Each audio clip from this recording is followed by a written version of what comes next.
welcome back to Think Build Test. Today we're going to be giving you a little bit of an update on this pit. In this video, I want to show you what I've started, but then I want to hear from you in the comments what you think that we're going to need down here to accessorize this pit the rest of the way.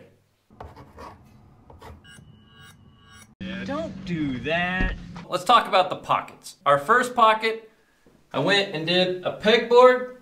Kind of standard stuff, just put some board behind it to give it a, set it up off the wall so the hooks will go. These hooks have to go back in there, so there has to be space behind the pegboard.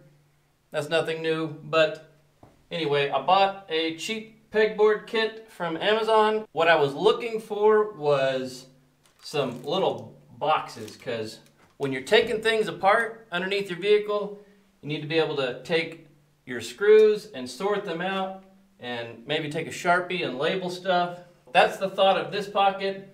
Of course, I'm going to try and put some adjustable wrenches in here, but I've got my oil filter wrenches in here. I'm kind of stumped on what I should do, but this is the blank canvas I have so far for this pocket. It's going to be really nice because most of my work is going to be done on this end of the pit. Most vehicles I'm just going to pull a little bit over, do an oil change, something with the front end. Most likely this is going to be where I stand for most of my work. Let's move on to the left back pocket on the same side as the other. And I did pegboards again, same situation. Got a blank slate here, but I kind of wanted to have a place for my Bluetooth speaker back here, maybe some charging for my phone.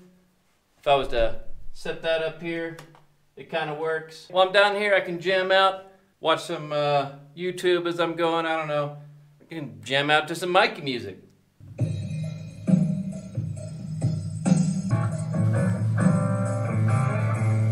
I mean, definitely anything in this small of a space is going to be nice and loud. It's a nice quick little thing. I don't know, I'm going to crawl up in and out. Kind of got it there, and I just have it on some hooks so that I can take my Bluetooth speaker in and out. The next thing we need, if we're down here dealing with oil and messes, we need ourselves paper towel holders. So there we go, there's our paper towel. Voila. And of course, we need to have our surgical gloves. That'll work. For this, I just stabbed a couple of holes in an existing box. Boom, bam. That's easy. I don't need to think too much on that. I like having this kind of tucked out. Give me some space for some more tools. Now, I was originally going to take and put sockets and wrenches on these, but I came up with a little better option, and that'll bring us to pocket 3. Voila. A box. The idea here is, now I was gonna buy a tool set and put them all up there, but these tool sets already come organized, so why change something when I can just have it organized for me? All the labels, all the stuff snapped in there. I just took my cable crimpers, made some lanyards, put some long screws in there to grab a lot of plastic going this way, and then I just took some long screws and just drilled them in, left them a little loose until these two evened up. I put a bend in there so that they would want to fold up out of the way, and boom! If you're wondering what tool set this is the Channel Lock tool set that you can get at Sam's, and for $100, this thing is awesome. These tools got ratcheting wrenches, and they have lots of teeth. 1/4, 3/8, 1/2 inch. So pretty much most of my socket and wrench needs are met right here.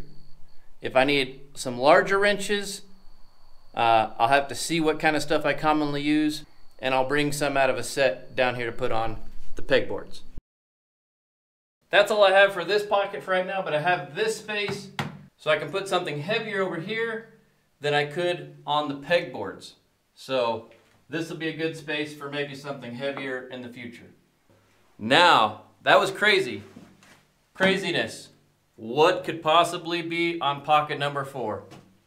Womp, womp, womp, womp. Nothing. This is gonna be my top secret demonstration shelf. This is gonna be for later on after we get our elevator in here. This is gonna be my James Bond pocket for all the really cool stuff. You're gonna wanna make sure you're subscribed so you can see what we do here. It's gonna be genius. You might ask, what other stuff I've been doing? Well, I have this ladder here. And as you know, if you've been along for the ride, we are not gonna use this ladder. But it was getting sketchy being on my 5-foot step ladder. So I took some spare wood from our forms and made us a ladder, which makes this a little easier for me to get in and out to work on until we get the elevating floor in here. Another thing you're noticing is I started to place our lights in place. On this side, I want as much room as I can in here, so I silicone glued these lights up in place. Gives me maximum room here and here. Here I needed maximum room to get my fingers in here for these latches. This is kind of making it a little darker with it facing that way, but it makes it where we are able to see our tools really good still. So I like it for over here. For this side, I just chose to put the lights on some hooks on the pegboard, and that'll possibly give me a little more flexibility for light to be able to move it around. I can put it backwards like this if I feel like it's a little too much in my face, but if I feel like the camera's needing a little more light, I can go this way and get a little more light on my face for the camera. Same thing over here on this light. Now, this is another part where you come in, where I need them comments. This space here. This pocket was kind of an afterthought when I was doing the mold. I was like, hey, why not put another pocket on this end? So I did. I put a pocket in here. I don't know what I'm gonna do with it. Comment what you think I should do with this space.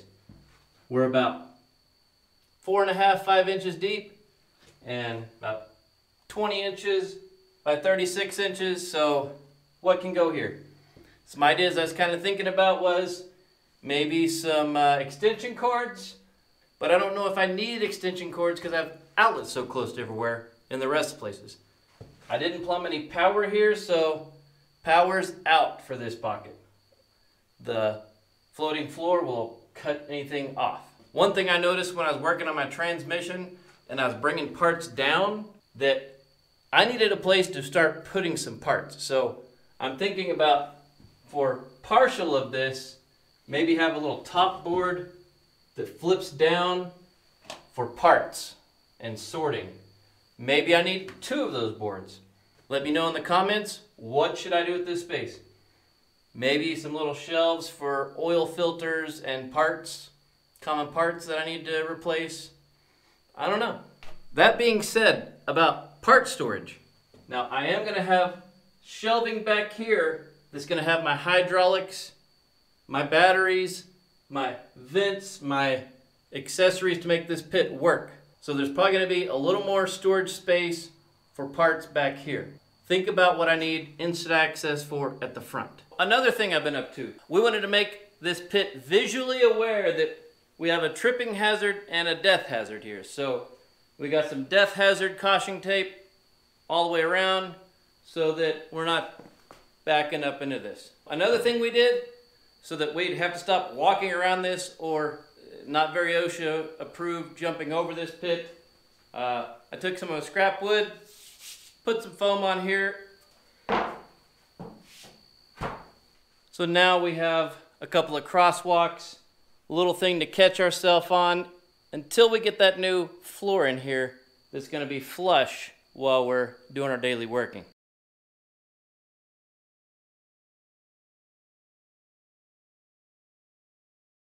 I got one more surprise to show you guys. Okay, time for that last surprise. Ready? 1, 2, 3. Boom! I have some magnetic lights. I can take these off. Manage the cords kind of out of the way, little short cords. But then this metal frame anywhere up here. I can adjust this light in any way I need to. So we're able to see up there, see fully up there. And then if that's not enough, I need to stick it to things on the truck. Put it on the top rail, pumpkin, boom. I mean, look at that. It's a thing of beauty. Plenty of light, plenty of options. And then when I'm done, pop the magnets off, put them away. No big deal, and they're on my auxiliary power switch, so if I turn them on and off, it doesn't affect my lighting switch circuit. Okay, so I got one more thing for you. Don't forget that this isn't the end of our pit. We're building a hydraulic X-frame, and I've got the metal here to do it. I've got bearings. I've got bolts. Giant nuts to go on the bolts. So this thing's happening.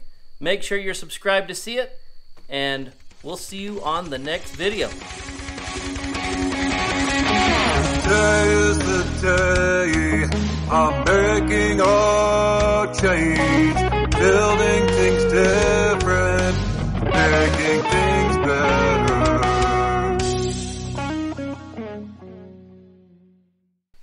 That's a wrap, and good night, everyone.